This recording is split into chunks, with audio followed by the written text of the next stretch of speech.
ലൈഫിൽ എന്ത് സീക്രട്ടും വിശ്വസിച്ച് പറയാവുന്ന ഒരാള് വൈഫിനോട് പറയും. വൈഫിനോട്. ഓക്കെ, എനിക്ക് വൈഫിനോട് പറയാൻ പറ്റുന്ന കാര്യങ്ങളല്ല. എബ്രോഡിലുള്ള ഇംഗ്ലീഷ് സാർ എനിക്ക് ഗ്രാമറിന്റെ ഇത് എഴുതി തന്ന എനിക്ക് അയച്ചു തന്നു. എവിടെ എബ്രോഡ്? എവിടെ? ചെന്നൈ? അതുകൊണ്ട് പ്രണയ സീക്രട്ട് ആയിരുന്നോ? ഇപ്പൊ കല്യാണം കഴിഞ്ഞല്ലേ പിന്നെ അതിന് സീക്രട്ട് ആയിട്ട് ആൾക്കാരത് കാണട്ടെ. കല്യാണം കഴിക്കാത്ത ആളാ പറയുന്നത്. ഞാൻ സത്യം പറഞ്ഞ പൃഥ്വിരാജ് സാധനമാണ്. ഞാൻ പലപ്പോഴും പറഞ്ഞിട്ടുണ്ട് അല്ലേ. ഞാൻ ധ്യാൻ ശ്രീനിവാസൻ. എനിക്ക് 36 വയസ്സായിരുന്നു. അത്രേ ഉള്ളൂ. ആ എനിക്ക് 36. കല്യാണം കഴിയാത്ത പയ്യന്മാരുടെ പ്രായം ചോദിച്ചിടുന്നത് അത് പെണ്ണുങ്ങളുടെ അടുത്ത്. ഞാൻ എന്റെ വയസ്സ് കൃത്യം. അതെ, എനിക്കൊരു കല്യാണം കൂടെ കഴിച്ചോ. എന്റെ ദൈവമേ, മണിക്കൂട്ടൻ ചേട്ടൻ ഇത്രയും സംസാരിക്കുന്നു, ഇത്രയും തഗ്ഗൊക്കെ. ഞാൻ ഇവിടെ വന്നപ്പോ അങ്ങനെ അല്ലായിരുന്നു. ആ ഡോറ് കയറുന്ന ഇവനൊക്കെ ഇതിന് ശേഷം ഇവിടെ എന്തോ ഒരു സംഭവം ഉണ്ട്. നിമിത്തമാണെന്ന് പറഞ്ഞത് കാരണം ഞാൻ കുറെ കാലം മമ്മൂക്കയുടെ ഷൂട്ട് അടുത്ത് എവിടെയെങ്കിലും കണ്ടിട്ട്. അല്ല സീരിയസ്ലി ഷൂട്ട് തന്നെ കണ്ടിട്ട് കുറെ കാലമായി. ഷൂട്ട് തന്നെ കണ്ടിട്ട് കുറെ. ഞാൻ ഇപ്പൊ എമ്പുരാനാണ് അഭിനയിച്ചോണ്ടിരിക്കുന്നത്. ലൂസിഫറിൽ ഡബ് ചെയ്യാൻ വിളിച്ചു.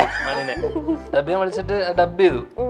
അപ്പൊ അത് ശരിയാവാത്തോണ്ട് ഇതില് റോൾ കൊടുത്തു. ഇത് ശരിയായില്ലെങ്കിൽ ഒന്നും വേണ്ട, മനസ്സമാധാനം വേണം. നന്മ സ്കൂൾ ഓഫ് മീഡിയ സ്റ്റഡീസ്. ഞാനൊരു സെഗ്മെന്റിലേക്ക് കൊണ്ടുപോവാണ്. സീക്രട്ട് എന്നാണല്ലോ ഈ ടൈറ്റിൽ. 7 മണി. ഇല്ല, ഈ ഒരെണ്ണം കൂടെ. 7 മണിയായോ? ഇതും കൂടെ. ഒന്നുമില്ല. ഇല്ല, ഇപ്പൊ കല്യാണത്തിന്റെ കാര്യം ചോദിച്ചോണ്ടേ ഈ വന്നപ്പോ തൊട്ട് എല്ലാരും ചോദിക്കുന്നേ. എനിക്ക് ഡ്രൈവിംഗ് അറിയാം, അതുകൊണ്ട് ഇനി ആവശ്യമൊന്നുമില്ല. അതെ, പകുതി പണം കൊണ്ട് വീട് പണിയാം, ബാക്കി പകുതി പണം പലിശരഹിതമായി EMI സ്കീമിൽ 50 മാസം കൊണ്ട് തിരിച്ചടച്ചാൽ മതി. White homes for builders, Kerala's leading tech enabled home builder. കൂടുതൽ വിവരങ്ങൾക്ക് താഴെ കൊടുത്തിട്ടുള്ള നമ്പറിൽ ബന്ധപ്പെടുക.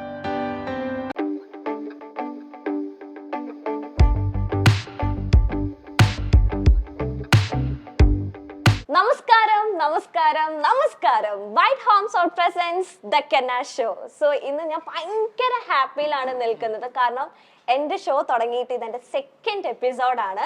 സോ 2nd എപ്പിസോഡിൽ എനിക്ക് നല്ല വ്യത്യസ്തമായിട്ട് 3 ആൾക്കാരെയാണ് കിട്ടിയിരിക്കുന്നത്. കല്യാണം കഴിഞ്ഞിട്ടായിരുന്നോ ഫസ്റ്റ് എപ്പിസോഡ്? കല്യാണത്തിന് മുന്നേ ആയിരുന്നോ? അല്ല, കല്യാണം കഴിഞ്ഞിട്ട് ഈ ചാനലിൽ ഫസ്റ്റ് എപ്പിസോഡ് കഴിഞ്ഞത് 2nd എപ്പിസോഡ്. കല്യാണം കഴിഞ്ഞതിന് ശേഷം 2ാമത്തെ. അല്ല, ഞാൻ കല്യാണം കഴിഞ്ഞിട്ട് ഈ ചാനലിലേക്ക് കേറിയത്. അപ്പൊ നമ്മള് അതിന് മുന്നേ ചെയ്തത് അത് വേറെ ചാനലാ. ആണോ? ഞാനന്ന് ഏറിപ്പോയതല്ലേ AIOU ഗ്രാമർ. അത് വേറെ ചാനൽ. ചാനൽ ഒയ്യോ, അന്ന് ഞാൻ ഏറിയിലൊന്ന് കേറിയായിരുന്നു. ഒരാവശ്യം. അത് ആക്ച്വലി എന്താ സംഭവം, മൂന്നാറാണ്. അപ്പൊ കണ്ടന്റ് എങ്ങനെങ്കിലും എടുത്തേ പറ്റൂ. ധ്യാൻ ചേട്ടൻ വർഷങ്ങൾക്ക് ശേഷത്തിൽ ആ മറ്റേ ഏജ്ഡ് ക്യാരക്ടർ ആയിട്ട് നിൽക്കുകയാണ്. ആ വർഷങ്ങൾക്ക് ശേഷം പടം കണ്ടതിന് ശേഷമാണ് എന്തുകൊണ്ടാണ് അങ്ങനെ അപ്സെറ്റ് ആയിട്ട് നിക്കണേന്ന് ഞങ്ങൾ അറിഞ്ഞത്. എന്നിട്ട് എന്തെങ്കിലും വായിന്നൊന്ന് എടുക്കണല്ലോ, ഒന്നും പറയുന്നില്ല, ഒട്ടും ആക്റ്റീവ് അല്ല. എന്നിട്ട് ഞാൻ വെറുതെ, എനിക്ക് സത്യം പറഞ്ഞ ഗ്രാമർ അറിയില്ല, അത് വേറെ കാര്യം. ആ ഏരിയയിലേക്കേ ഞാൻ പോകുന്നില്ല. ഇല്ല, എന്റെ ദൈവം അന്നത്തോടെ എനിക്ക് മതിയായി. എന്റെ എബ്രോഡിലുള്ള ഇംഗ്ലീഷ് സാർ എനിക്ക് ഗ്രാമറിന്റെ ഇത് എഴുതി തന്ന എനിക്ക് അയച്ചു തന്നു. അല്ല, സാർ ഇപ്പൊ പോയി പുറത്താണ്. എന്നിട്ട് ആ സാർ എനിക്ക് ഗ്രാമറിന്റെ ഓരോ കാര്യങ്ങൾ അയച്ചു തന്നു. ധ്യാൻ ചേട്ടൻ സാറിന്റെ പേര് ചോദിക്കാത്തത് എന്റെ ഭാഗ്യം എന്നും പറഞ്ഞു. എബ്രോഡിലുള്ള ഇംഗ്ലീഷ്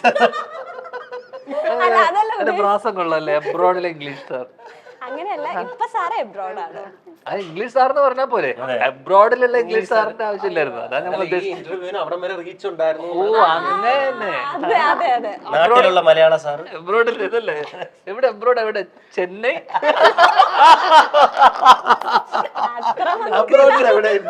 എനിക്ക് ഇഷ്ടപ്പെട്ടു. ആക്കി തിരിച്ച പോലെ ഒരു ഫീലിംഗ്. എബ്രോഡ് എവിടെ? വിദേശ രാജ്യങ്ങൾ. ഇനി ഞാൻ ധ്യാൻ ചേട്ടനോട് കൂടുതൽ ഞാൻ ക്വസ്റ്റ്യൻ. ഏത് രാജ്യമാണ് സാർ എബ്രോഡില്? അമേരിക്ക. ഇംഗ്ലീഷ് പഠിക്കാനാണ്. അല്ല, അത് പറ്റില്ല. ഞാനിപ്പോ ഇപ്പൊ കഴിഞ്ഞ ഇന്റർവ്യൂസ് എല്ലാം വാച്ച് ചെയ്തു. പണ്ടല്ല, കുറച്ച് നാള് മുന്നേ, വർഷങ്ങൾക്ക് ശേഷം ധ്യാൻ ചേട്ടൻ ബേസിൽ ആ കോംബോ ഭയങ്കര ഹിറ്റ് ആയിരുന്നു. അപ്പൊ എനിക്ക് ഭയങ്കര സങ്കടം ഉണ്ടായിരുന്നു, എനിക്ക് എടുക്കാൻ പറ്റിയില്ലല്ലോ എന്നും കരുതി. കാരണം ആ സമയത്ത് കല്യാണമൊക്കെ ആകാറായപ്പോ ടെൻഷനൊക്കെ കാര്യങ്ങളായിട്ട് ഞാൻ ഇന്റർവ്യൂ നിർത്തി വെച്ചിരുന്നു. അപ്പൊ എങ്കിൽ അവരെ ഒന്ന് വിളി. അപ്പൊ ഇപ്പോഴല്ലേ ടെൻഷൻ വേണ്ട, കല്യാണം കഴിഞ്ഞ ടെൻഷനൊക്കെ പോയി. ഇപ്പൊ ഭർത്താവ് അനുഭവിച്ചോളൂല്ലോ.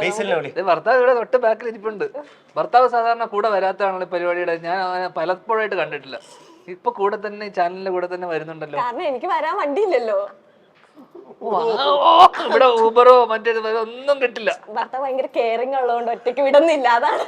നിങ്ങളുടെ ഒരു ഭയങ്കര ക്രോസ് ഓവർ പ്രണയമാണല്ലോ. എന്ന് വെച്ച് കഴിഞ്ഞാൽ വേറെ ചാനലിലുള്ള ഭർത്താവ് വേറെ ചാനലിലുള്ള പ്രണയിച്ചത് സ്വന്തം ചാനലിലേക്ക് കൊണ്ടുവരുന്നു അല്ലേ? ഇനി പ്രണയത്തിന്റെ കാര്യം പറയരുതെന്ന് ഞാൻ ഇത് തുടങ്ങുന്നതിന് മുന്നേ പറഞ്ഞതാ. അങ്ങനെ എന്നോടൊരു കാര്യം പറയരുത്. പറയൂ. അത് പറയാൻ പറഞ്ഞിരുന്നെങ്കിൽ ഈ സിനിമയുടെ ടൈറ്റിൽ പോലെ തന്നെ സീക്രട്ട് ആയിരുന്നു. പ്രണയം സീക്രട്ട് ആയിരുന്നോ? ഇപ്പൊ കല്യാണം കഴിഞ്ഞല്ലേ, പിന്നെ അതിന് സീക്രട്ട് ആയിട്ട് കുറച്ച് ആൾക്കാരത് കാണട്ടെ. കല്യാണം കഴിക്കാത്ത ആളാ പറയുന്നത്. പ്രണയത്തെ പറ്റി പറഞ്ഞോണ്ടി. കല്യാണം കഴിക്കുന്നവർ പ്രണയിക്കണമെന്നില്ലല്ലോ, കല്യാണം കഴിക്കാത്തവർ പ്രണയിക്കണമെന്നില്ലല്ലോ, കല്യാണം കഴിച്ചവരും പ്രണയിക്കണമെന്നില്ലല്ലോ. ഇപ്പൊ നിങ്ങളുടെ അവസ്ഥ എന്താ? എനിക്ക് സീക്രട്ട് അല്ല, ഇപ്പൊ കല്യാണത്തിന്റെ കാര്യം ചോദിച്ചോണ്ടേ വന്നപ്പോ തൊട്ട് എല്ലാരും ചോദിക്കുന്നതാണ്. എനിക്ക് ഡ്രൈവിംഗ് അറിയാം, അതുകൊണ്ട് ഇനി കല്യാണം കഴിച്ചിട്ട് കൊണ്ടുവിടേണ്ട ആവശ്യമൊന്നുമില്ല.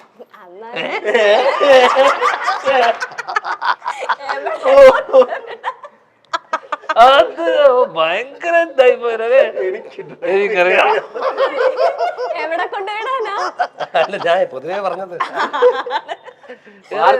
ഇവിടെ കൊണ്ടുവിടാ. അല്ല, എന്തുകൊണ്ട് കല്യാണം നടക്കണ്ടെന്ന് പറഞ്ഞോണ്ട് പറഞ്ഞത്. നടക്കേണ്ട സമയത്ത് നടക്കും. അതിനുള്ള ഉത്തരം ഭയങ്കര. ഡ്രൈവിംഗ് അറിയാമെങ്കിൽ പാർക്ക് ചെയ്യാൻ ഒരു സ്ഥലം വേണ്ടേ? ചിലപ്പോ അറിയാണ്ട് നോ പാർക്കിങ്ങിലും കണ്ടും കൊണ്ടേ പാർക്ക് ചെയ്തോ? ഈ വണ്ടി ഓടിക്കൊണ്ടേ എവിടെ നിർത്തൂല. അങ്ങനത്തെ ഒരു വണ്ടിയിലാണ് ഇപ്പൊ ഞാൻ ഉദ്ദേശിച്ചത് അതല്ല, പക്ഷെ എല്ലാരും കൂടെ ഇതിനെ കൊണ്ട് അത് ഉദ്ദേശിപ്പിച്ചു. അതല്ല, കല്യാണം അത് നടക്കും. അതെല്ലാം ഈ പറയുന്ന പോലെ. ഇയാളുടെ പേരെന്താ പറഞ്ഞ? ഹസ്ബൻഡിന്റെ പേര്? അപ്പൊ ഞാൻ വേറെന്താ ചോദിച്ചത്? കെന്ന ഷോ എന്ന് പറഞ്ഞ ഹസ്ബൻഡിന്റെ പേര് ഷാൽബിന് ഒരു കെന്നെ കിട്ടിയ പോലെ മണിക്കുട്ടന് ഒരു കിട്ടും. നല്ലൊരു കെന്നെ കിട്ടട്ടെ. നല്ല കെന്ന വേണ്ട, വേറെ അത് നടക്കും. എല്ലാം ഈ കല്യാണം എന്ന് പറഞ്ഞാൽ ചിലർക്ക് നേരത്തെ നടക്കും, ചിലർക്ക് താമസിച്ച് നടക്കും, ചിലർക്ക് നടക്കില്ല. അല്ല, ചേട്ടന് ഇപ്പൊ ഒരുപാട് താമസിച്ചതായിട്ട് തോന്നിയോ അതോ? അത് ആർക്ക് തോന്നി? അല്ല, ചേട്ടന് സ്വയം തോന്നി, ഞങ്ങൾക്കൊക്കെ തോന്നി. ചേട്ടന് തോന്നി. എനിക്ക് അങ്ങനെ തോന്നിയിട്ടേ ഇല്ല. ഇത് നരയൊക്കെ വന്ന് എടാ, അത് പ്രിമച്യൂർ ആണ്. എടാ, ഞാൻ ഈ പറയുന്ന പോലെ ഒരു മെച്ചൂരിറ്റി തോന്നിക്കാനായിട്ടാണ്. കുറച്ചാണോ മെച്ചൂരിറ്റി വന്ന്? നമുക്കൊരു സ്വയംവരം അങ്ങ് നടത്തിയാലോ? അതെ, സ്വയംവരം ഒരു ഇത് നടത്തിയിട്ട് പല ഇന്റർവ്യൂലായിട്ടും ഇപ്പൊ എനിക്ക് വന്ന് ഇപ്പൊ സ്വാമി സാറും എല്ലാം കയറി വരുന്നതൊക്കെ ചവിട്ടി പൊളിച്ചിട്ട് എന്റെ കല്യാണം ഇത്ര വലിയ പ്രശ്നമാണോ? പിന്നില്ല. എനിക്കിവിടെ സിനിമ ഇപ്പൊ ചെയ്യാൻ ഒരുപാട് ആഗ്രഹമുണ്ട്. സിനിമ കിട്ടുന്ന കുറവാ, അതൊരു പ്രശ്നമായി കാണിക്കും. അറിയണ്ട, അതൊന്നും ആർക്കും അറിയണ്ട. കല്യാണം കഴിക്കാത്ത കല്യാണം. ചെലപ്പോ ഐശ്വര്യം വരുന്നത് അങ്ങനെ ആവാലോ. എന്നിട്ട് ഞാൻ ആലോചിക്കണം, എന്നിട്ട് വന്നില്ലെങ്കിലുണ്ടോ? തൽക്കാലം സിനിമയാണ് എന്റെ ഭാര്യ. ഇപ്പൊ ധ്യാൻ ചേട്ടന്റെ ലൈഫിൽ ഐശ്വര്യം ഒക്കെ വന്നത് അർപ്പിത ചേച്ചി വന്നേ പിന്നെയല്ലേ? അല്ല, ഞാൻ ജനിച്ചപ്പോ എനിക്ക് ഐശ്വര്യം ഉണ്ടായിരുന്നു. ശ്രീനിവാസന്റെ മോനെ ഐശ്വര്യം ഉണ്ട്. ആ, അതെ, ചേട്ടൻ നല്ല സൂപ്പർ ചേട്ടൻ.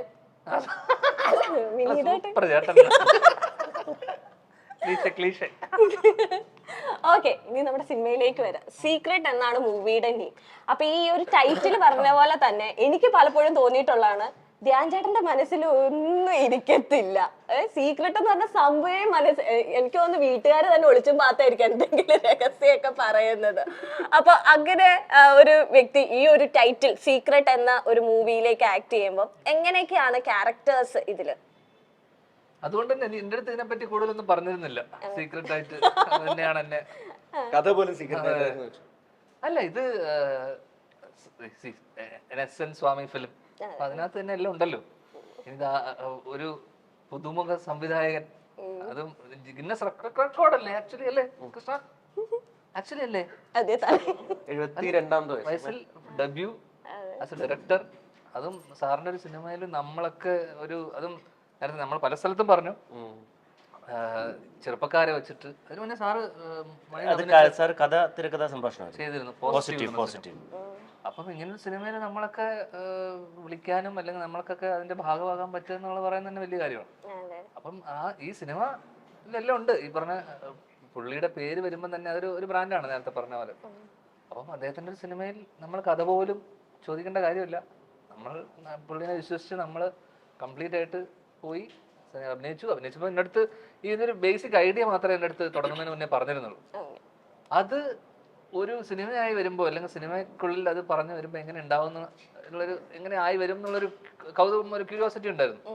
പക്ഷെ കണ്ടെടുത്തോളം ഞാൻ ഇന്ന് കുറച്ച് അവിടെ ഇവിടെയൊക്കെ ആയിട്ട് കണ്ടു. അപ്പം കണ്ടെടുത്തോളം എനിക്കത് ചില ഭാഗങ്ങളും ബിറ്റ്സ് ആൻഡ് പാർട്സ് അതിൻ്റെ ഇഷ്ടമായി. അപ്പം അത് വിചാരിച്ച പോലെ അല്ലെങ്കിൽ പറഞ്ഞ പോലെയൊക്കെ സിനിമയ്ക്കുള്ളിൽ വന്നപ്പോൾ അതിനൊരു രസമുണ്ട്. അപ്പൊ ഇതുവരെ ഒരു പറയാത്ത, സാറ് പല സ്ഥലത്തും പറഞ്ഞിട്ടുണ്ട്, ഇതുവരെ ഒരു പറയാത്തൊരു കോൺസെപ്റ്റ് അല്ലെങ്കിൽ ഐഡിയ. അപ്പോൾ പുതിയതായിട്ടുള്ള കോൺസെപ്റ്റ് അല്ലെങ്കിൽ ഐഡിയ ഇപ്പം പറയുന്ന സമയത്ത് അതിന് രണ്ട് എക്സ്ട്രീമാണ്. ഒന്ന്, അതിനെ ചില ആൾക്കാർ വെൽക്കം ചെയ്യും, ചിലപ്പോൾ ഇത് എന്ത് സിനിമയാണെന്ന് തോന്നും, ചില ആൾക്കാർക്ക് അത് ഇഷ്ടപ്പെടും. അപ്പം നമ്മൾ അതിനെ ഓപ്പൺ ആയിട്ടാണ് വിടുന്നത്. കാരണം യൂഷ്വൽ എസ് എൻ സ്വാമി സ്ക്രീൻ പ്ലേ അല്ലെങ്കിൽ ഒരു പടത്തിൽ നിന്നുള്ള ഒരു സാധനമല്ല, ക്രൈം ത്രില്ലറോ അങ്ങനെ ഒരു സാധനമല്ല. അപ്പൊ അതുകൊണ്ട് തന്നെ ഭയങ്കര ഒരു edge of the seat thriller അല്ലെങ്കിൽ മർഡർ മിസ്റ്ററി ഒന്നും പ്രതീക്ഷിക്കണ്ട. പക്ഷെ ഒരു കഥ പറഞ്ഞു പോകുന്നുണ്ട് ഈ സിനിമയിൽ. അല്ല, ഇതിന്റെ വെരി ഗേറ്റ് ക്രാഷ് ചെയ്യുന്ന പോലെ ഇതിന്റെ ഒരു മൂന്നാമത്തെ സീൻ തൊട്ടിട്ട് തന്നെ ഈ സിനിമ എന്താണെന്നൊക്കെ നിങ്ങൾക്ക് മനസ്സിലാവും. ഓഡിയൻസിന് കൃത്യമായിട്ട് ഈ സിനിമ മുന്നോട്ട് എങ്ങനെയാ പോകുന്നതെന്നൊക്കെയുള്ള. പക്ഷെ ആ ഇവന്റ്സ് എൻഗേജിങ് ആണ്. അത് നടക്കുന്ന സംഭവങ്ങളും കാര്യങ്ങളും അതൊരു കോർത്തിണക്കി അതൊരു സീരീസ് ഓഫ് ഇവന്റ്സ് പോലെ അത് കൃത്യമായിട്ട് പുള്ളി ഇതിനെ ബ്ലെൻഡ് ചെയ്തിട്ടുണ്ട്. അപ്പം ആ രീതിയിൽ എനിക്ക് തോന്നുന്ന ഒരു വേറിട്ട സിനിമയായിരിക്കും. എന്തുകൊണ്ടും ഒരു ഡിഫറെന്റ്, നമ്മൾ സാധാരണ വെറുതെ ഡിഫറെന്റ് എന്ന് പറയുന്നതിനപ്പുറം യുണീക്ക് ആയിട്ടുള്ള ഒരു ഐഡിയ ഷെയറിംഗ് ഉണ്ട്. എന്തൊക്കെയാണെങ്കിലും അതിനെ ഒരു സിനിമയുടെ ഒരു ഫോർമാറ്റിൽ വരുന്ന സമയത്ത് അത് എത്രത്തോളം ആൾക്കാർക്ക് അപ്പീലിംഗ് ആയിരിക്കും നമ്മൾ 26 തന്നെ കണ്ട് അറിയണം. ഓക്കെ. ആൻഡ് മണിക്കുട്ടൻ ചേട്ടന്റെ ക്യാരക്ടർ ഇതിൽ എന്താണ്? ഇതില് ഈ പറയുന്ന പോലെ നമ്മൾ ഒരുപാട് സീൻസ് ആവശ്യമില്ല. ഒരു സിനിമയിൽ 2-3 സീനായാലും നമ്മൾ എത്രത്തോളം മനോഹരമായിട്ട് ചെയ്യുന്നു എന്നുള്ളതാണ്. പക്ഷേ എൻ്റെ ഈ ക്യാരക്ടറിനേക്കാൾ ഉപരി എനിക്ക് പറയാനുള്ളത് എസ് എൻ സ്വാമി സാറിൻ്റെ സിനിമയിലേക്ക് വീണ്ടും ഞാൻ വരുന്നു എന്നുള്ളതാണ്. സാർ ആദ്യമായിട്ട് ഡയറക്റ്റ് ചെയ്യുന്ന മൂവി. നമ്മൾ പറയില്ലേ, ഈ യങ്സ്റ്റേഴ്സിന് അങ്ങനെ ഈ പറയുന്ന പോലൊരു ലെജൻഡ് ആയിട്ടുള്ള അല്ലെങ്കിൽ ഈ പറയുന്ന പോലെ നമ്മുടെ മലയാള സിനിമയിലെ ഇന്ത്യൻ സിനിമയുടെ തന്നെ അഹങ്കാരം എന്ന് വേണമെങ്കിൽ എസ് എൻ സ്വാമി സാറിനെ വിശേഷിപ്പിക്കാം. അങ്ങനെ ഒരു ബ്രാൻഡ് വാല്യൂ ഉള്ളൊരു സ്ക്രിപ്റ്റ് റൈറ്ററും ആയിരുന്നു അദ്ദേഹം. അതിനുശേഷം ഇപ്പോൾ അത് ആദ്യം ഡയറക്റ്റ് ചെയ്യുന്നു. അദ്ദേഹത്തിൻ്റെ സിനിമയിൽ നമ്മൾ എത്തിപ്പെടുക എന്നുള്ളതാണ്. അങ്ങനെ അദ്ദേഹം ഡയറക്റ്റ് ചെയ്യുന്ന സമയത്ത് വേണമെങ്കിൽ വലിയ വലിയ ആർട്ടിസ്റ്റുകൾ വരാൻ ആഗ്രഹിക്കുന്ന പലരും ഉണ്ടാവും. ആ ഒരു അവസരം നമ്മളിലേക്ക് വന്നു എന്നുള്ളതാണ്. പിന്നെ ഞാൻ നോക്കി ഇതിൽ എനിക്ക് 2 സീനേ ഉള്ളൂ. പക്ഷേ ഞാൻ എപ്പോഴും തന്നെ ആക്ടിങ് സ്റ്റുഡൻ്റ് എന്നല്ലേ പറയുന്നത്. ആ ആക്ടിങ് സ്റ്റുഡൻറ്റിൽ നിന്ന് ആക്ടർ ആവാന്നുള്ള ഇവോൾവ് ചെയ്യുന്ന ഒരു സംഭവം ഉണ്ടല്ലോ, അങ്ങനെയുള്ളൊരു 2 സീനായിരിക്കും. അത് ഞാൻ നന്നായി ചെയ്തിട്ടുണ്ടെന്നാണ് വിചാരം. അത് ജനങ്ങൾക്ക് തോന്നിയില്ലെങ്കിൽ വീണ്ടും ഞാൻ ആക്ടിങ് സ്റ്റുഡൻ്റ് ആവും. തോന്നിയില്ല. പല സിനിമയും ചെയ്യുമ്പോൾ ഇപ്പോഴെങ്കിലും ആക്ടർ. പക്ഷെ സത്യം പറയാലോ, ഓപ്പോസിറ്റ് ഇരുന്നപ്പോ എനിക്ക് തോന്നി ഞങ്ങൾ 2 ആളും ആക്ടിങ് സ്റ്റുഡന്റ് ആണ്. കുറേ പഠിക്കേണ്ടിയിരിക്കുന്നു. വീക്ക്ലി ഓരോ പടം ഇറങ്ങി എന്നിട്ടും പഠിച്ചു തീർന്നില്ല. നമ്മളിപ്പോ കൊല്ലത്തിലെ 3 എണ്ണം ചെയ്ത് പഠിക്കില്ലല്ലോ, നമ്മള് ഡെയിലി പഠിച്ചോണ്ടിരിക്കുകയല്ലേ. അതുപോലെ എനിക്ക് പഠിച്ചോണ്ടിരിക്കണം. അല്ല, ഇപ്പം ഫിലിമിലെ സീനിയോറിറ്റി നോക്കുമ്പോ ആദ്യം വന്നത് മണിക്കുട്ടൻ. എന്നിട്ട് കാര്യമില്ല, അതുകൊണ്ടൊന്നും പ്രത്യേകിച്ച് കാര്യമൊന്നുമില്ല. ഇല്ല, ഒരു സീനിയോറിറ്റി എന്ന് പറയുന്ന സാധനം സിനിമയിൽ ആവശ്യമില്ല. അത് കറക്റ്റ് ആണ്. സീനിയോറിറ്റി എന്ന് പറയുമ്പോ ഇവിടെയുള്ള ഏതൊരു നടനേക്കാളും യുവതലമുറയിലെ ഏറ്റവും സീനിയർ ആയിരിക്കും. അപ്പൊ പറഞ്ഞു യുവതലമുറയിൽ പോലും പെടുത്താൻ പറ്റൂല. ഏത് തലമുറയെ പെടുത്തണമെന്ന് ആലോചിച്ചോണ്ടിരിക്കും. പക്ഷേ ഇല്ലേ, അപ്പോഴും ഇപ്പോഴും ഒരേപോലെ അല്ലേ കാണാൻ. ഞാൻ ആദ്യമായിട്ടാട്ടോ നേരിട്ടാണ്, ഞാൻ ആദ്യമായിട്ടാ. അതെന്തോ ഇഷ്ടമാണ് എന്നെ എല്ലാവർക്കും. കാരണം ഇപ്പൊ 20 വർഷം തികച്ചു. ബോയ് ഫ്രണ്ട് ഇറങ്ങിയിട്ട് 20 വർഷം. കൊച്ചുണ്ണിയും കഴിഞ്ഞ് ബോയ് ഫ്രണ്ട് 20 വർഷം.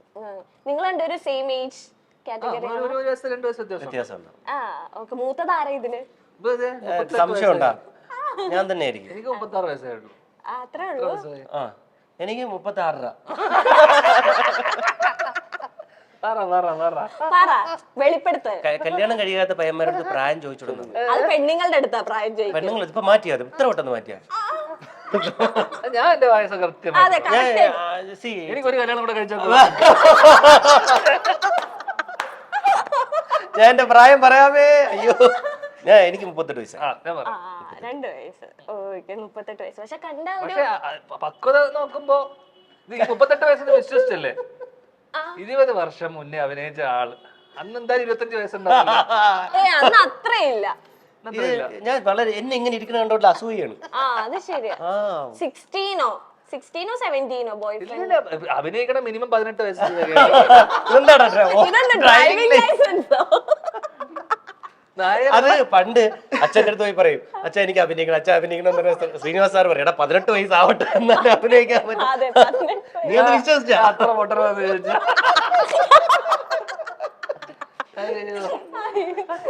അത് വീട്ടിൽ പറഞ്ഞല്ലേ?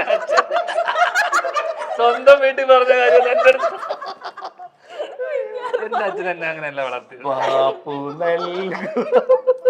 എന്റെ ദൈവമേ, മണിക്കൂട്ടൻ ചേട്ടൻ ഇത്രയും സംസാരിക്കുന്നു, ഇത്രയും തഗ്ഗക്കടി. ഞാൻ ഇവിടെ വന്നപ്പോ അങ്ങനെ അല്ലായിരുന്നു. ആ ഡോറ് കയറുന്ന ഇവനൊക്കെ ഇതിന് ശേഷം ഇവിടെ എന്തോ ഒരു സംഭവം ഉണ്ട്, എന്തോ ഒരു മായാജാലം.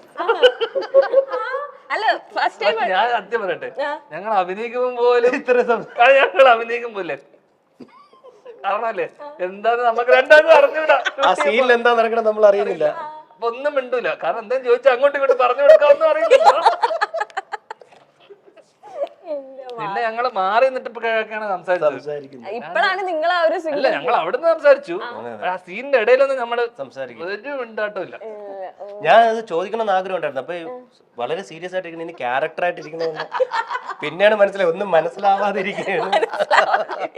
ഓപ്പോസിറ്റ് അതേപോലെ ഒരാൾ വന്നിരിക്കുന്നു. പോലെ അല്ലേ? ഓക്കെ, കലേഷ് ചേട്ടാ, ഇപ്പൊ വർഷങ്ങൾക്ക് ശേഷം ധ്യാൻ ചേട്ടനായിട്ട് ഒരു കോമ്പിനേഷനും കാര്യങ്ങളൊക്കെ ഉണ്ടായിരുന്നു. ആൻഡ് സീക്രട്ടിലും നിങ്ങൾ തമ്മിൽ ഇനി കോമ്പിനേഷൻസ് അങ്ങനത്തെ എന്തെങ്കിലും ഉണ്ടോ? ഓക്കെ. ആ വർഷങ്ങൾക്ക് ശേഷം ധ്യാൻ ചേട്ടനെ ചതിച്ച ഒരു വ്യക്തിയാണല്ലോ. ഈ സീക്രട്ടിലോ എങ്ങനെയാണ്? അല്ലല്ല, സീക്രട്ടില് മെയിൻ ആള് തന്നെ അവനാ.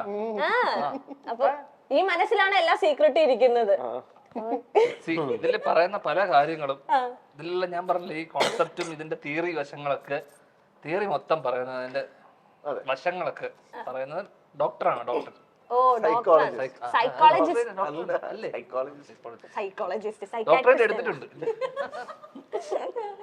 സൈക്കോളജിസ്റ്റ് ആയിട്ടാണ്. ഓക്കെ, കലേഷേട്ടന്റെ ക്യാരക്ടറിനെ പറ്റി പറ. ക്യാരക്ടറിന്റെ പേര് മൂർത്തി എന്നാണ്. മൂർത്തി വാസുദേവ്. മിഥുന്റെ ക്യാരക്ടർ മിഥുന്റെ അടുത്ത സുഹൃത്താണ്. അപ്പോൾ മിഥുന്റെ ജീവിതത്തിൽ ഒരു പ്രശ്നം വരുമ്പോൾ, അല്ലെങ്കിൽ ഒരു നിർണായകമായ ഒരു ഘട്ടത്തിൽ മിഥുനെ സഹായിക്കാൻ വേണ്ടിയിട്ട് മൂർത്തി എത്തുന്നതും, പിന്നീട് ഈ മിഥുന്റെ ജീവിതത്തിൽ സംഭവിക്കുന്ന കാര്യങ്ങൾക്കൊക്കെ ഒരു കാരണമുണ്ട് എന്ന് മനസ്സിലാക്കുകയും, അതിലാണ് ഈ സിങ്ക്രോണിസിറ്റി എന്നുള്ള വാക്കും ഒരു നിമിത്തം എന്നൊക്കെ നമ്മൾ പറയില്ലേ.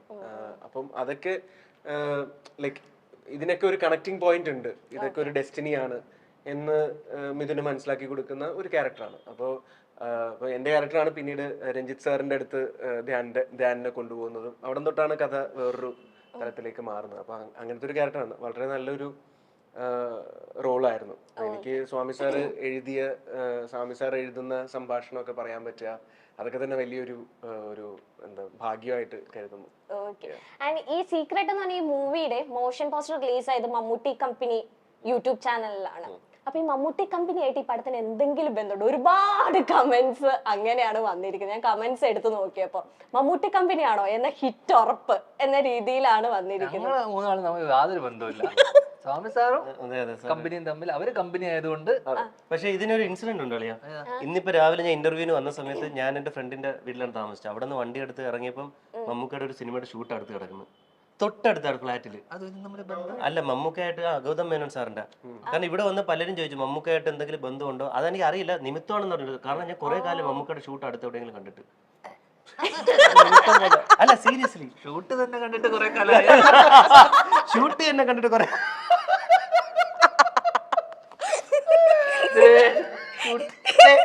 ഷൂട്ട് അതും മമ്മൂക്ക.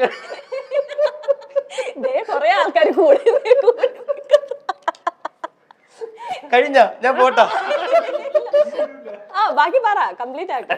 അല്ല, ഞാൻ മമ്മൂക്കയുടെ ഷൂട്ട് കണ്ടെന്ന്. ഞാൻ ഷൂട്ട് കണ്ടിട്ട് ഞാൻ ഇപ്പൊ എമ്പുരാനാണ് അഭിനയിച്ചോണ്ടിരിക്കുന്നത്.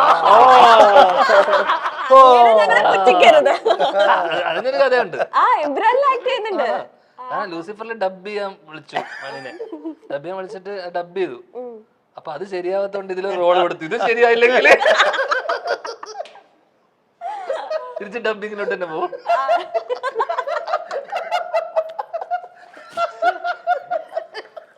ആ സെയിം ക്യാരക്ടർ അതെനിക്ക് ഇഷ്ടപ്പെട്ടു. നല്ല എനിക്ക് ചില വെച്ച് കഴിഞ്ഞാൽ മമ്മൂക്കയുടെ ഷൂട്ടിംഗ് അവിടെ കണ്ടു. ഒന്നുമല്ല, ഞാൻ എമ്പുരാനിലാണ് ഇപ്പൊ അല്ലേ. എനിക്ക് ആ സിനിമയെ പറ്റി കൂടുതൽ പറയാൻ പറ്റാത്തതുണ്ട്. ഇവൻ പറഞ്ഞ് ഭയങ്കര കോമഡി ഉണ്ട്, പക്ഷെ അത് ഞാൻ സിനിമ റിലീസ് ആകുമ്പോ പറയാം. സംഭവം മോഹൻലാൽ ഫാനാണ്. അതുകൊണ്ടല്ല,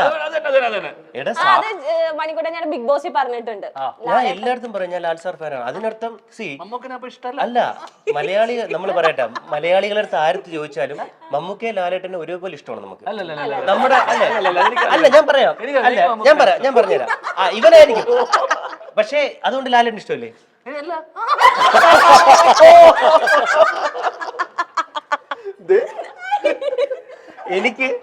എനിക്ക് ഈ പറയുന്ന പോലെ ഇപ്പൊ മലയാളികൾക്ക് എല്ലാവർക്കും ആരും ചോദിച്ചാലും മമ്മൂക്ക ലാലേട്ടന് ഇഷ്ടമാണ്. പക്ഷെ ഒരു പൊടിക്ക് ഒരാളുടെ ഇഷ്ടം കൂടുതലായിരിക്കും. ആ പൊടിക്ക് എനിക്ക് ലാലേട്ടൻ്റെ അടുത്താണ് ഇഷ്ടം. എനിക്ക് ലാലേട്ടനെ ഇഷ്ടം. ആ രീതി പൊടിക്ക്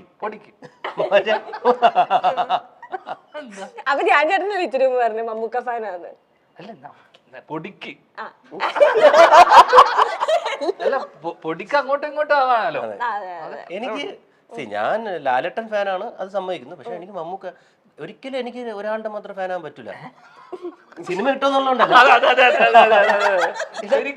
ഞാനൊരു ആക്ടിങ് സ്റ്റുഡന്റ് ആണ്.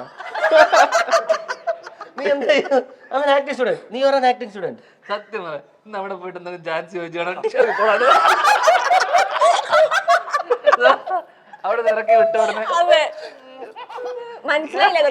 ഞാൻ ഈ മമ്മൂക്കയുടെ ഷൂട്ടിംഗ് കണ്ടത് കട്ട് ചെയ്ത് കളയാൻ പറ്റും. അല്ല, ചിലപ്പോ ഗ്ലാസ് വെച്ചാണോ പോയത്, ഈ സെയിം ലുക്കിലാണോ പോയത്? ഇവൻ പറഞ്ഞാലേ എനിക്ക് പറഞ്ഞു. കെന്നെയും കൂടെ പറഞ്ഞു അതിനാ ഗ്ലാസ് വെച്ച് പോയാലെന്താ? അല്ല, ഈ സെയിം ലുക്കില് ചിലപ്പോ പെട്ടെന്ന് മനസ്സിലാവുന്നില്ലല്ലോ. ഇത് ഉദ്ദേശം അതല്ലോ, ഗ്ലാസ് കണ്ട എടാ അതാണ്. നീ അതുകൂടെ പറ, നീ എന്നെ മാത്രം അതുകൂടെ പറ. അങ്ങനെ നമ്മളെ ഇവർ രണ്ടുപേരുടെയും ഫാനാണെന്നുള്ളതാണ് സത്യം. പിന്നെ ഈ ഞാൻ സത്യം പറഞ്ഞ പൃഥ്വിരാജ് ഫാനാ. അത് ഞാൻ പലപ്പോഴും പറഞ്ഞിട്ടുണ്ട് അല്ലേ. ഞാൻ ഡാൻസ് ശ്രീനിവാസൻ ഫാനാ. നിങ്ങൾ എന്തുകൊണ്ടാ ധ്യാൻ ചേട്ടന്റെ ആക്ടിങ് സ്കില്ലാണോ? എന്തൊരു ചോദ്യം ചോദിക്കാൻ വന്നല്ലോ. അല്ല, എന്തായാലും പറഞ്ഞല്ലോ, ധ്യാൻ ചേട്ടനിൽ ഏറ്റവും ഇഷ്ടപ്പെട്ട ആസ് ആക്ടർ എന്ന നിലയിൽ ധ്യാൻ ചേട്ടനിൽ ഏറ്റവും ഇഷ്ടപ്പെട്ട ക്വാളിറ്റി എന്താ? ആക്ടർ തന്നെ അതിലെന്താ ക്വാളിറ്റി? ഒരു ആക്ടറിനെ ഇഷ്ടപ്പെടാനായിട്ട് വേറെ ക്വാളിറ്റി ആണോന്നില്ല. നമ്മള് ക്വാളിറ്റി നോക്കി ഇഷ്ടപ്പെടാൻ പോയാ നിങ്ങക്ക് ഇപ്പൊ ഇതിൽ എന്നെ മാത്രം ഇഷ്ടപ്പെടാൻ പറ്റുമോ? നിങ്ങൾ ആക്ടിങ് നോക്കി ഇഷ്ടപ്പെടും, അതാണ്. അല്ല, ധ്യാൻ ചേട്ടാ ഇത്രയും ക്വാളിറ്റിയുള്ള കലേഷാണ് കിട്ടിയതാണോ? കല്യാണം കഴിച്ചതാ. ഇത്രയും ക്വാളിറ്റി ഉള്ള ആൾക്ക് ഈ ലോകത്ത് എവിടെ ഒരു പെണ്ണിന് ഇത്രയും നാളായിട്ട് ഇത്രയും ക്വാളിറ്റി ഉള്ള ഒരു പെൺകുട്ടി? ഭർത്താവിന്റെ പേരെന്ന് പറഞ്ഞ പുള്ളിയെ വിളിച്ചിട്ട് അപ്പം പറഞ്ഞുതരും. ചോദിക്കട്ടാ എന്നെ കുറിച്ച് സീക്രട്ട് ആയിട്ട് ചോദിച്ചോ? പടത്തിന് ഇതുപോലെ സീക്രട്ട് ആയിട്ട് ചോദിച്ചോ? ഓക്കെ, ഇതിന്റെ മോഷൻ പോസ്റ്ററില് ഒരു വേർഡ്, ഞാനൊരു സെന്റൻസ് വായിക്കാണ്. ഈശ്വരൻ പ്രതീക്ഷപ്പെട്ട് എന്ത് വരം വേണമെന്ന് ചോദിച്ചാൽ, ബാക്കി സിനിമ റിലേറ്റഡ് ആണ് പോയിരിക്കുന്നത്. ധ്യാൻ ചേട്ടൻ എന്ത് വരം ചോദിക്കും? ഇപ്പൊ ഉള്ളത്ര സിനിമകൾ എന്നും നിലനിന്ന് പോണേ, എല്ലാ വെള്ളിയാഴ്ച റിലീസ് ഉണ്ടാവണേ, ഒരിക്കോളം ജീവിതം മൊത്തം അങ്ങനെ എല്ലാ വെള്ളിയാഴ്ച പടം ഉണ്ടാവണേ എന്നാണ് പ്രാർത്ഥന. ഓക്കെ, മണിക്കൂട്ടൻ ചേട്ടൻ. ധ്യാന്റെ നാക്ക്, കാരണം ഇവന്റെ പടം ചോദിക്കാൻ പറ്റില്ല, അത് അസൂയായി പോകും.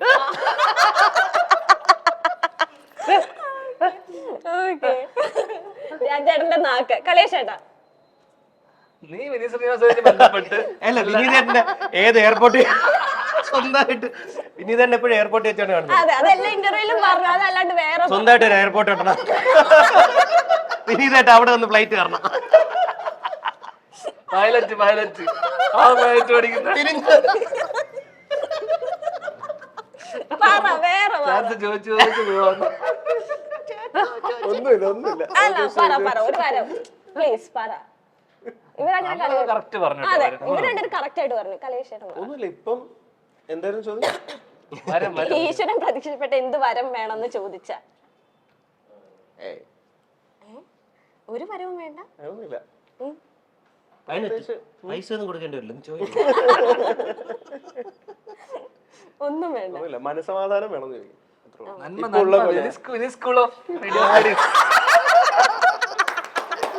ഇപ്പൊ ഉള്ള പോലത്തെ ഇതേ മനസ്സമാധാനം എന്നും ഉണ്ടാവണേ. ഇതേ ഡയലോഗ് വിനീത് ശ്രീനിവാസൻ ഒരു ഇന്റർവ്യൂല് പറഞ്ഞിട്ടുണ്ട്. ഞാൻ കണ്ടിട്ടുണ്ട്.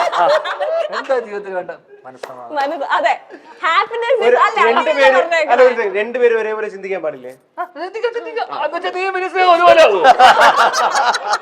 ഇത് ഞാൻ ആക്ച്വലി ധ്യാനോട് പറഞ്ഞ ആരോ ഇതേപോലെ ഞാൻ എന്തോ ഒരു ഭയങ്കര വിനയപൂർവ്വം എന്തോ പറഞ്ഞപ്പോ മലയാള സിനിമയിലുള്ള ഒരാൾ തന്നെയാണ്. നീ ആരാ? വിനീത് ശ്രീനിവാസൻ ആവാൻ പഠിക്കുന്നു. മലയാള സിനിമയിൽ ഒരു വിനീത് ശ്രീനിവാസൻ മതി. അപ്പൊ അതിപ്പോ ധ്യാൻ തന്നെ അങ്ങനെ പറയാമോ? അയ്യോ അങ്ങനല്ല. അത്രേ ഉള്ളത്. ജെന്യൂനായിട്ട് പറഞ്ഞ പീസ് ഓഫ് മൈൻഡ് ആണ് നമുക്ക് ആവശ്യം. അത് ചോദിക്കും. അത്രേ ഉള്ളൂ. അതിപ്പോ ഇല്ല എന്നുള്ളതല്ല ഞാൻ അർത്ഥം. ഇപ്പൊ ഉള്ളത് ഇതുപോലെ തന്നെ പോണേന്ന്. ഇപ്പൊ സിനിമ ചോദിച്ചില്ലേ അതുപോലെ. ഓക്കെ പിന്നെ ഞാൻ കുറച്ച് വേർഡ്സ് ഇതുപോലെ തന്നെ ഞാൻ കേട്ടു മോശം പേഴ്സണൽ. അല്ല അത് ഞാൻ ചോദിക്കുന്നില്ല. അതിൽ ഒരു വേർഡ് ആസ്ട്രോളജി, അതിലൊക്കെ വിശ്വസിക്കുന്നുണ്ടോ ധ്യാൻ ചേട്ടൻ? എനിക്ക് പേഴ്സണൽ എക്സ്പീരിയൻസ് കുറവാ. പക്ഷെ എന്നാലും ആ സയൻസിലൊക്കെ അത്യാവശ്യം ഞാൻ ചെറിയ റിസർച്ച് ഒക്കെ ചെയ്തിരുന്നു ഒരു സബ്ജക്ട് വർക്ക് ചെയ്യാൻ വേണ്ടിട്ട്. അപ്പം അതിൽ പറയുന്ന കുറെ കാര്യങ്ങളൊക്കെ കുറെ ഫാക്ട്സ് വെച്ചിട്ടൊക്കെയാണ് പറയുന്നത്. അപ്പം അതിലെനിക്ക് ചില കാര്യങ്ങളൊക്കെ ഇതായിട്ട് തോന്നിയ കുറെ സംഭവങ്ങളുണ്ട്.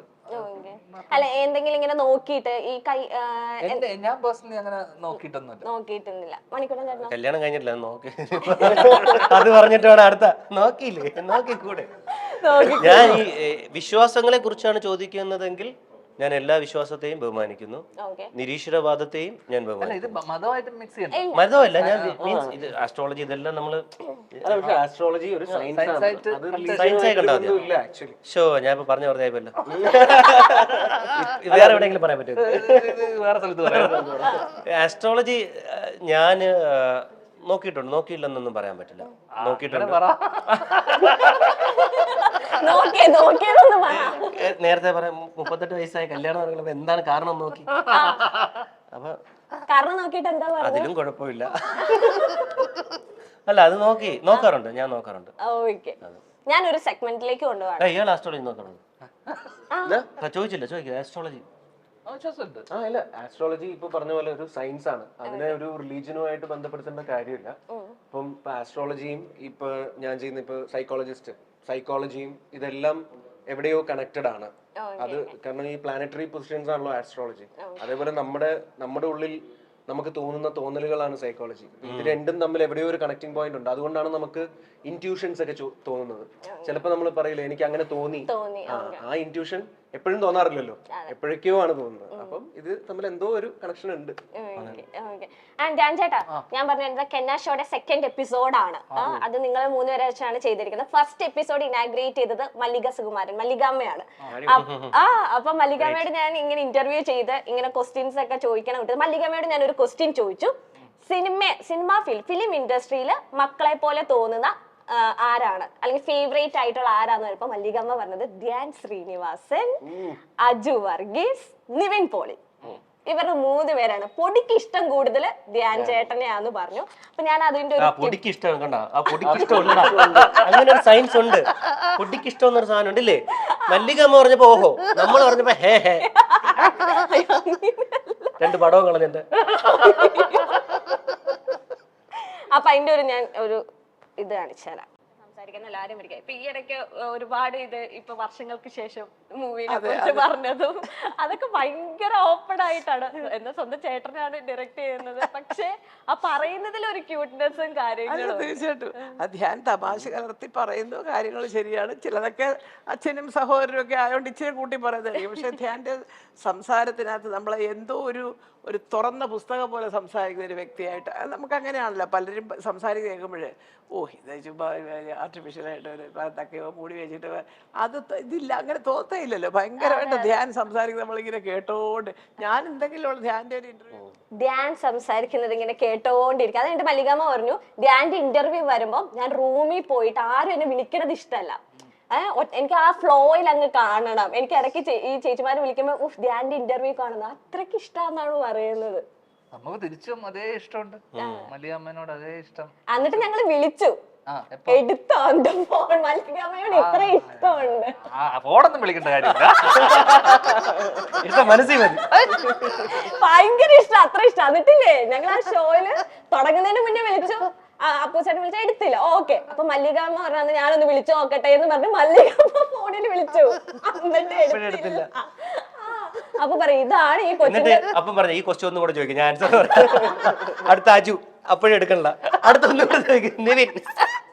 ഇല്ല ധ്യാനിനോട് ഒരു പടം അഭിനയിച്ചത് വർഷങ്ങൾക്ക് ശേഷം സൂപ്പറായിട്ട് അഭിനയിച്ചു എന്ന് പറയാൻ വേണ്ടി വിളിച്ചപ്പോ ഫോൺ എടുത്തില്ല എന്ന് പറഞ്ഞു.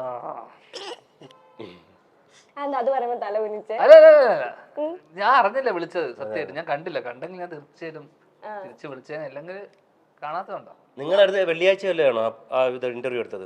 അത് വേറെ പടം റിലീസായി, അതിന്റെ ഇന്റർവ്യൂ എടുത്തോണ്ടിരിക്കുകയായിരുന്നു. റിലീസിന്റെ ടെൻഷൻ ഫ്രൈഡേ ആണ് എടുത്തത്. ഫ്രൈഡേ വിളിക്കരുത്, കിട്ടില്ല.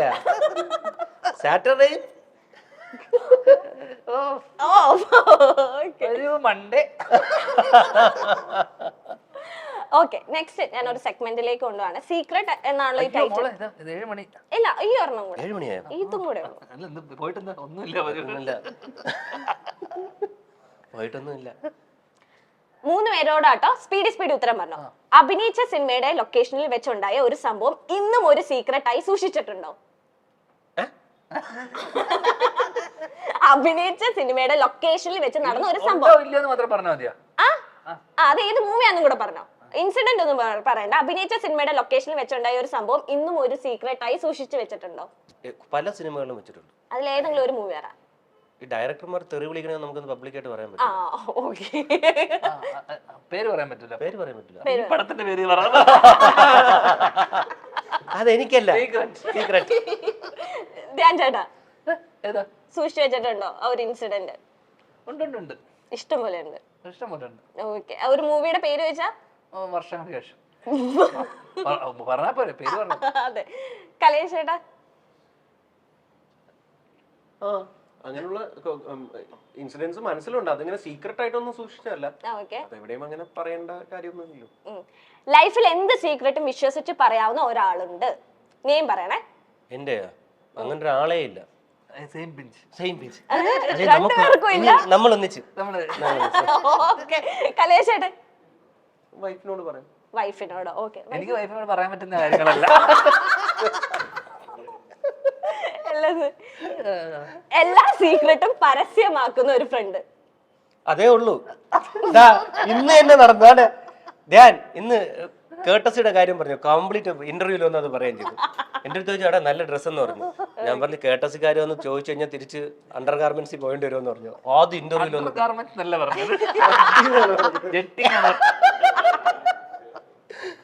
അതെ ഇതാക്കണ്ട അങ്ങനെ അത് ധ്യാൻ. അപ്പൊ ടൈം ഔട്ട് കുറെ നേരമായിട്ട് കാണിച്ചോണ്ടിരിക്കുകയാണ്. അപ്പൊ ഞാൻ തൽക്കാലം ടാറ്റ പറയുകയാണ്. അപ്പൊ ഇനി നെക്സ്റ്റ് അടുത്ത അടിപൊളി മൂവീസ് ആയിട്ട് വീണ്ടും നമുക്ക് കണ്ടുമുട്ടാം. സീക്രട്ട് എല്ലാവരും കാണുക. അതെ, സീക്രട്ട് എല്ലാവരും കാണുക. 26 ജൂലൈയിൽ റിലീസ് ആകാൻ പോവാണ്. So all the very best and thank you so much. Thank you.